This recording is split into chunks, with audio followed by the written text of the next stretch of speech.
All right, we got a non-calculator. Consider the differential equation. A slope field for the given differential equation is shown below. Sketch the solution curve that passes through the point 0,2.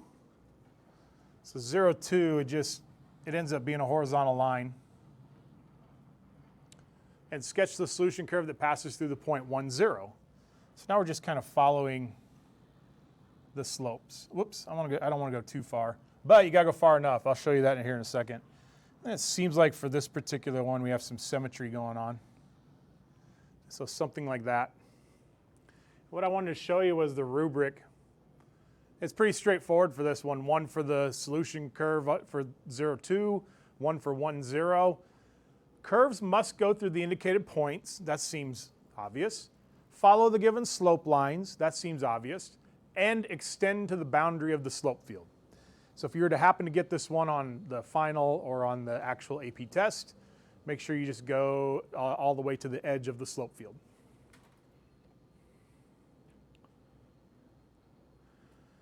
Let y equals f of x be the particular solution to the given differential equation with the initial condition of f of 1 equals 0. Write an equation for the line tangent to the graph of y equals f of x at x equals 1. Use your equation to approximate f of 0.7. So we have the point 1, 0. So f of 1 is equal to 0. So we have the point 1, 0. Now we need the slope or the derivative, but we have the derivative. So dy dx is equal to 1/3 times 1 times 0 minus 2 squared. So 1/3 of 4, so 4/3. So the slope is 4/3. We got y minus 0 is equal to 4/3 times x minus 1.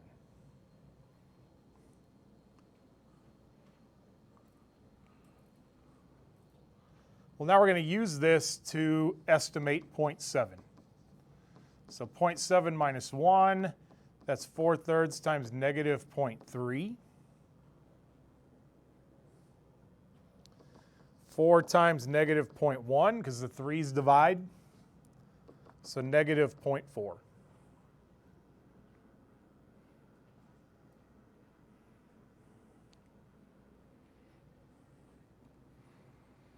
Find the particular solution y equals f of x to the given differential equation with initial conditions f of 1 equals 0. So to solve a differential equation means to back up to y equals. So this is the derivative. We're backing up to the function itself. So 1 point for splitting the differentials or splitting the variables. So let's go 1 over y minus 2 squared dy is equal to 1/3 x dx. So you get 1 point for doing that properly, splitting the variables. Then we're going to integrate both sides so that we can get y equals. And that is not natural log. The only time you do natural log is if the power in the denominator is 1. Anything else, we don't need natural log. So we have y minus 2 to the negative 2. Let's write it like that. So when we add 1, we get y minus 2 to the negative 1, but times a negative. That's negative 1 over y minus 2 is equal to 1/6 x squared plus c.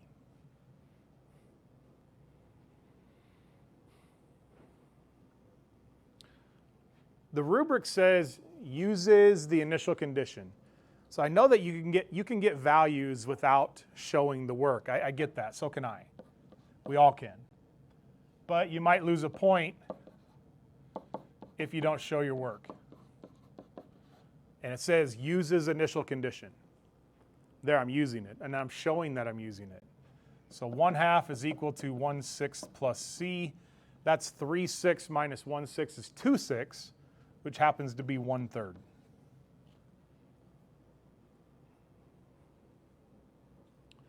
Well, now we need to plug that back up in here. So negative 1 over y minus 2 is equal to 1/6 x squared plus 1/3. And yeah, you could take reciprocal, but you can't take reciprocal of individuals. So it's like you take y minus 2 and multiply it over, and take this and you divide it. So y minus 2 is equal to negative 1 over x squared over 6 plus 1/3. And we have this complex fraction. Now you could probably leave it like that, except we have to add the 2 over. You could probably leave it, but it feels weird to me to leave it like that. So you multiply everything by 6, negative 6 over x squared plus 2, and then I'll add the 2 over. So the plus 2 is just adding that over here. So I got rid of the complex fraction, added the 2 over, and we got that to say y equals. That's what it means to solve a differential equation. Get it to say y equals.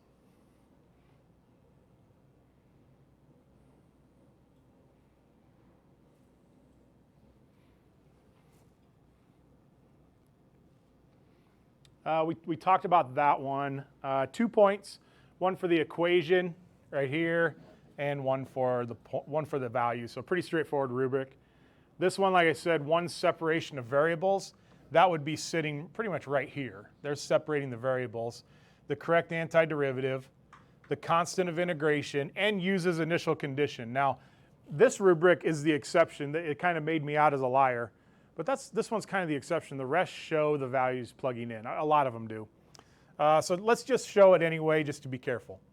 And then finally solves for y, right there. Consider this differential equation. Find the second derivative of terms of x and y. So the second derivative. So 2x minus 1/2, but then dy dx. Every time we take the derivative of y, we have this inside function. And we don't know what it is, but we can represent it with dy dx. So that's derivative of the inside. But we know what dy dx is. It is x squared minus 1/2 y. So maybe you want to simplify. You wouldn't have to do this step. Wouldn't be necessary. Minus x squared over 2 plus y over 4, right? Plus. Yeah, I got the signs right. You know, be careful on the little things. B, let y equal f of x be the particular solution to the given differential equation whose graph passes through the point negative 2, 8. Does the graph of f have a relative minimum, relative maximum, or neither at the point negative 2, 8? And we're going to justify our answer. So let's find the first derivative at negative 2, 8. So I should write this. I'm going to evaluate this at negative 2, 8. So 4 minus 4, 0. So the first derivative's value is 0, which means we have a potential minimum or maximum there. And now we want the second derivative. Evaluated at negative 2, 8. All right, here we go. So we got 2 times negative 2, negative 4. 4 divided by 2 is 2. And then 8 divided by 4 is 2. So negative 4, now that's less than 0. Now since the second derivative is less than 0, that means the graph is concave down there. So we have a relative maximum. Relative max at negative 2, 8. And it says justify your answer. And so I feel like when I have this set equal to 0, which is first derivative, and I found that the second derivative is negative 4, and I said that's less than 0, I feel like those two things are good justifications. You don't usually have to write out a paragraph to justify stuff. You just kind of have to prove you know what you know. Sometimes doesn't take very much. Let y equal g of x be the particular solution to the given differential equation with g of negative 1 equals 2. Find the limit and show the work that leads to your answer. If you see a limit on a free response, there's about a 99% chance we're going to use, what do you think? L'Hopital's. Really good chance we're going to use L'Hopital's. So let's find g of negative 1 just in case they snuck one in on us that we don't have to. Negative 1 plus 1 squared. G of negative 1. Well, they told us what g of negative 1 is. It's right there. It's 2. So we got 2 minus 2 over 0. There we go. There's your indeterminate form, 0 over 0. Lots of indeterminate forms. That happens to be one of them. So we're going to do L'Hopital's. And just in case they're looking for that, I'm going to say what we're doing. We're doing L'Hopital's. All right, we got limit as x approaches negative 1 of g prime of x over 6 times x plus 1.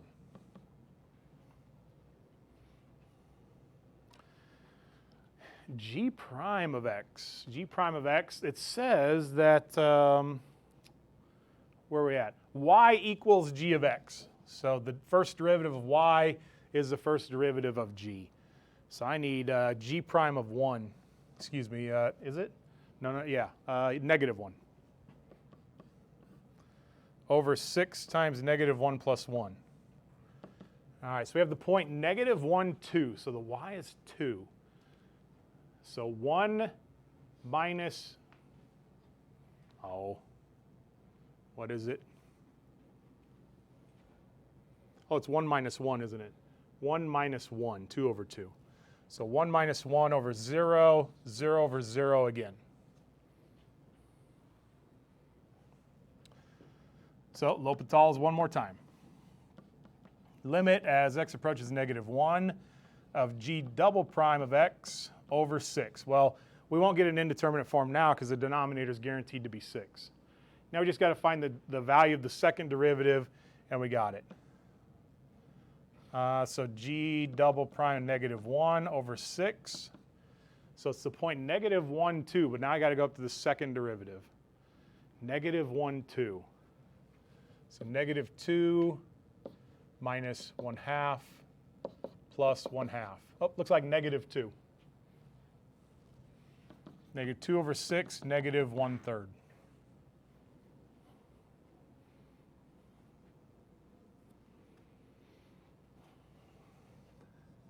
Letter D, let y equal h of x be the particular solution to the given differential equation. With h of 0 equals 2, use Euler's method starting at x equals 0 with 2 steps of equal size to approximate h of 1.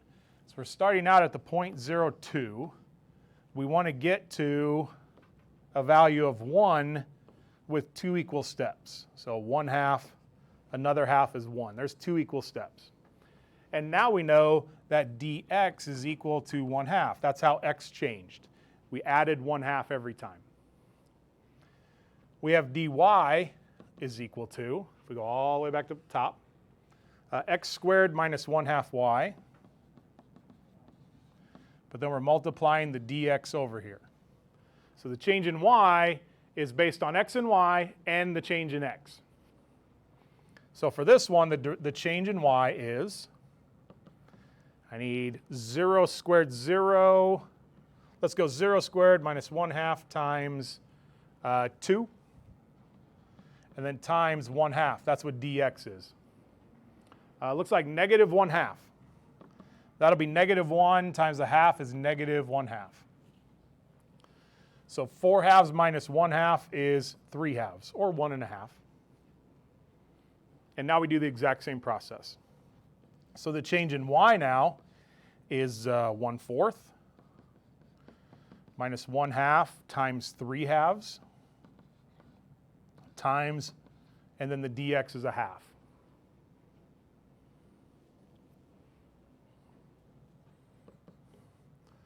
Well, let's do it like this. 1/4 minus 3/4 times 1/2.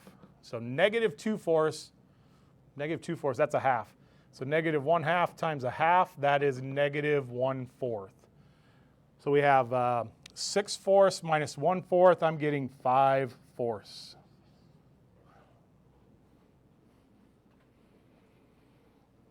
So there's Euler's method, all about finding the change in y, really, is the key to that one. 2 for the second derivative. So getting this correct. 2 for the conclusion with justification. So I'd say equal to 0 here, and -4 is less than 0 is what I'd be looking for those 2 points.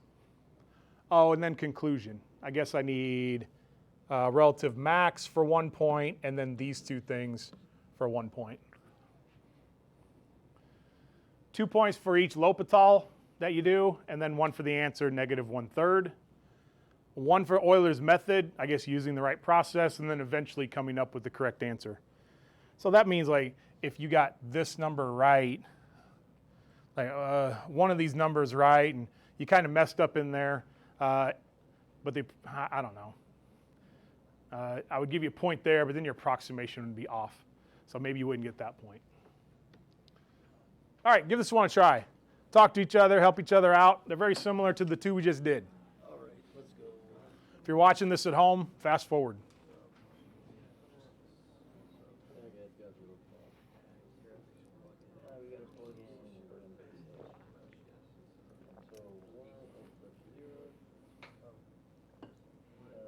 F of 0 is going to be 1 plus 1 over sine 0.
Oh, -1. Thank you.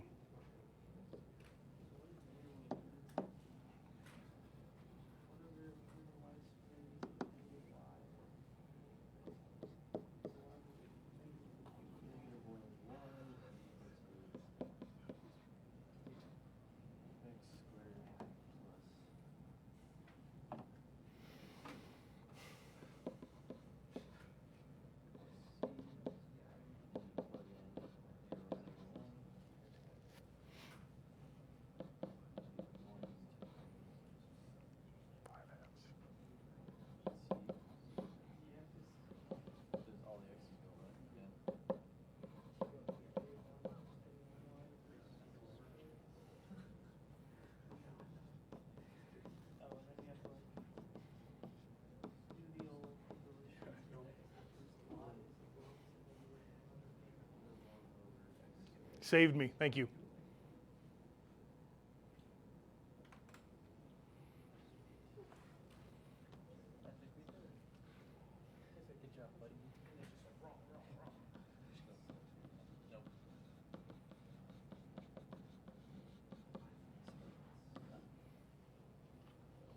Natural log? Do I need natural log? No. You gonna get out your sledgehammer and try to hammer the natural log in? Don't do that. You don't need it. Power 1, yeah, absolutely we need it. All right, so -1 over y, x squared plus 2x plus c. Use the initial condition. Forgot what it was now. F of 0 is -1, so -1 over -1. 0 squared plus 2 times 0 plus c. C equals 1.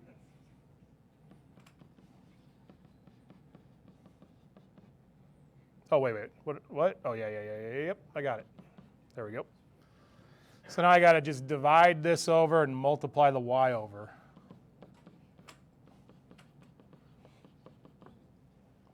There we go. Any questions?